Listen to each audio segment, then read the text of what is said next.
রংপুরের মানুষের কাছে রংপুর স্টেডিয়াম হচ্ছে সুপরিচিত একটি জায়গা।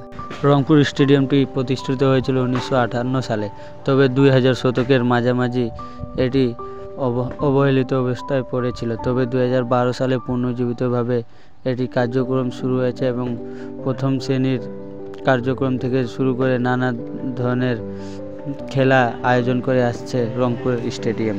রংপুর স্টেডিয়ামটি রংপুর ক্রীড়া পরিষদ, রংপুর স্পোর্ট কাউন্সিল কর্তৃক নির্মিত হয়।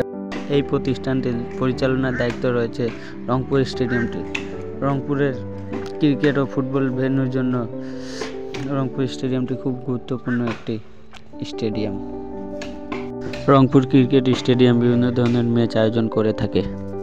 প্রথম শ্রেণীর ক্রিকেট ম্যাচ, জাতীয় পর্যায়ের টুর্নামেন্ট যেমন জাতীয় ক্রিকেট লিগের NCL ম্যাচ, টি-20 ম্যাচ, স্থানীয় ও জাতীয় পর্যায়ের টি-20 খেলা অনুষ্ঠিত হয়।